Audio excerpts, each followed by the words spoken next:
كنتمنى تكونوا بخير وعلى خير ويلقاكم هذا الفيديو هذا في احسن الاحوال. غادي نشارك معكم تحليه بطريقه بسيطه وكتجي لذيذه بزاف ورائعه ما شاء الله. شوفوا الشكل ديالها كيفاش كتجي، والقوام ديال هاد التحليه هذه كيجي كريمي وكتجي لذيذه بزاف، كتعجب الكبير والصغير. شوفوا الشكل ديالها كيفاش كتجي ما شاء الله غزاله بزاف. كنتمنى هذا الفيديو هذا يعجبكم وندوزو للطريقه والمقادير.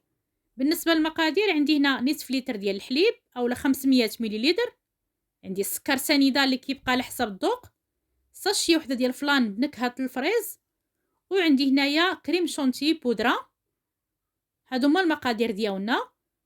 وهنا عندي الفريز، واحد الكميه ديال الفريز اللي قطعتها بهذا الشكل مربعات صغيره، وغادي نضيف عليها 2 معالق ديال السكر سنيده. هي اول حاجه في هذه المرحله اللي غادي نبداو بها. كنوضع عليها كما قلت لكم 2 معالق كبار ديال السكر سنيده، واللي ما كتعجبوش الحلاوه بزاف يمكن له يدير غير معلقه واحده. وكنخلط مزيان السكر مع الطريفات ديال الفريز باش كيطلق ليا هذاك لاصوص ديال الفريز. غادي نخليها على جنب وندوزو نوجدو فلو ديالنا. كناخذ الكاسرونه اللي درت فيها الحليب نصف لتر، وغادي نضيف عليها العلبه ديال الفلان بنكهه الفريز. يمكن لكم ديروا اي نكهه بغيتو. كنوضع الفلون وكنضيف عليه 2 معلقات ديال السكر سنيده. كما قلت لكم قبيله السكر كيبقى على حسب الذوق ديالكم، يمكن لكم ديروا 2 معلقات، يمكن لكم ديروا اكثر من الكميه اللي درت انا او لا قل. كنخلطوا مزيان بالخلاط اليدوي الحليب مع الفلو والسكر، وكنحطو فوق البوطه. من بعد ما حطيته فوق البوطه كنبقى نخلطو بالخلاط اليدوي حتى كيغلى ليا هذا الخليط هذا باش ما كيلصقش ليا في الكاسرونه ويتحرق. من بعد ما غلا غادي ندوزو باش نوزعوه في الكؤوس اللي غادي نقدمو فيهم. كما كتشوفوا انا حيدته من فوق البوطه. اول حاجه غادي ناخذ كاس اللي غادي نعمرو وغادي نخليه على جنب به باش غادي نزينو في الاخير. هذا هو الكاس اللي عمرته انايا. كما كتشوفوا غادي نخليه على جنب، وغادي نقسم هاد الكميه اللي بقات ليا على 3 الكيسان. الا كانوا كيسان صغار غتخرج لكم كميه كبر من اللي خرجت لي انا، لان هاد الكيسه اللي عندي انا كبار.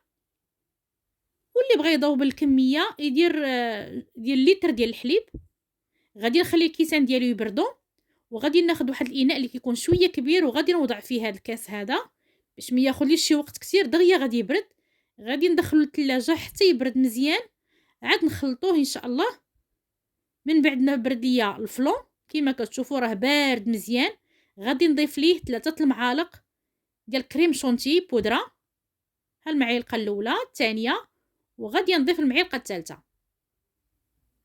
من بعد ما ضفت 3 المعالق غادي ناخذ الخلاط الكهربائي وغادي نخلط مزيان كريم شونتي مع الفلون، وغادي نخلطو مزيان حتى يتقل القوام ديالو. هذا هو الشكل ديالها. من بعد ما خلطنا مزيان ضربناه بالخلاط الكهربائي كيرجع القوام ديال الخليط ديالنا بهذا الشكل هذا، كيرجع كريمي وكيرجع القوام ديالو ثقيل. شوفوا الشكل ديالو كيفاش رجع. ودابا ان شاء الله غادي ندوزو نكملو الكؤوس ديالنا بتزيين. هنايا من بعد ما بردوا لي الكيسان ديالي اولا الفلو، هذا هو الفريز اللي كنا ضفنا له السكر، طلق لاصوص ديالو بهذا الشكل هذا كما كتشوفوا. وغادي نقسمو على 3 المرات 3 الكيسان ديالي، كل واحد غادي نوضع فيه كميه كما كتشوفوا. غادي نقسمو عليهم ب3. كنستمر بحال هكا، كل كاس كنوضع فيه واحد الكميه بهذا الشكل هذا كنقسمو عليهم ب3. طريقه سهله ولكن راه كيجي رائع بزاف، والمذاق ديالو كيجي ما تشبعوش منه. كنستمر بحال هكا حتى كنكمل الكميه اللي عندي كامله ديال هذاك الفريز اللي غادي نقسمو عليهم، حتى هذاك لاصوص اللي كيبقى ليا حتى هو كنوضعو لانه كيجي لذيذ بزاف كما كتشوفوا بهذا الشكل هذا. كنستمر حتى كنكمل. من بعد ما كملت هاد الكريمه اللي كنا طربنا مع بعضياتنا غادي نوضعها في بوش اولا بمعلقه اولا بلاستيك غذائي اللي متوفر عندكم واللي كيطيحكم ديروا بها. من بعد ما وضعته في هذا البوش هذا غادي نوضع كميه فوق من الفريز بهذا الشكل هذا كما كتشوفوا. بهذه الطريقه هذه كتجي طريقه سهله.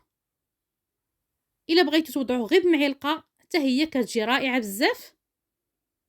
كنستمر وكنوضع الكميه اللي عندي كامله، كنوزعها على هاد 3 الكيسان، ولكن راه كيجي المذاق ديالهم ما شاء الله رائع بزاف. كنستمر بحال هكا حتى كنوضع الكميه اللي عندي كامله بهذا الشكل هذا كما كتشوفوا. كنبقى نقادهم غير بشويه حتى كنكمل الكميه اللي عندي. صافي، من بعد ما وضعت الكميه اللي عندي، بالنسبه للزيين انا عندي هنايا الفريز اللي غادي قطعوا شرائح وغادي نزين به. هذا هو الشكل ديالو، قطعته بهذا الشكل هذا وغادي نزين به التحليه ديالنا بهذه الطريقه هذه. طريقه بسيطه كتزينيهم بهذا الشكل هذا، زين بسيط وكيجي زوين بزاف. ولاي حاجه متوفره عندكم زينوا بها. من بعد ما زينتهم بالحبات ديال الفريز، عندي هنا لاصوص ديال الفريز بالنكهه ديال الفريز اللي كندير به خطوط بهذا الشكل هذا. بهذا الشكل هذا كيعطي مذاق زوين وكيعطي اللمعه لهذوك الحبات ديال الفريز اللي زينا بهم بهذا الشكل هذا. طريقه بسيطه وكتجي لذيذه بزاف، غير جربوه غادي ينال اعجابكم. كنزينو بهذا الشكل هذا. من بعد ما كملتو بالتزيين، هذا هو الشكل ديالو، ونتلاقاو ان شاء الله في طبق التقديم. من بعد ما ساليتهم كما قلت لكم وزينتهم بهذا الشكل هذا هو الشكل النهائي ديالهم. كيجيو رائعين بزاف وكيجيو لذاذ. هاد التحليه هذه كتجي لذيذه بزاف وسهله كيف ما شفتوا في المقادير ديالها، ولا حتى في الطريقه ديال التحضير ديالها كتجي رائعه بزاف ولذيذه. شوفوا الشكل ديالها كيفاش جات. كنتمنى هذا الفيديو هذا يعجبكم، ويعجبكم الفيديو شاركوه مع الاهل والاحباب باش تعم الفائده. وما تنسونيش من التشجيع ديالكم، واللي كيشوف القناه ديالي اول مره كنتمنى تشترك فيها باش يوصلك كل جديد. شوفوا الشكل ديال التحليه ديالنا كيفاش جات رائعه بزاف، والقوام ديالها كيجي كريمي ما تشبعوش منها. غير جربوها وغادي تنال اعجابكم. غادي نهز معكم باش تشوفوها كيفاش كيجي القوام ديالها والمذاق ديالها كيجي لذيذ بزاف. هذا هو الشكل ديالها، كتجي لذيذه وكيجي القوام ديالها كريمي. شوفوا هذاك لاصوص اللي درنا ديال الفريز كيجي لذيذ بزاف وكيجي رائع. هذا هو الشكل ديالها كما قلت لكم، طريقه بسيطه والنتيجه اللي كتكون رائعه بزاف وكتكون مضمونه. يعني المذاق ديالها كيجي رائع وكيجي كريمي. هذا هو الشكل ديالها، وهذا هو الفيديو ديال نهار اليوم.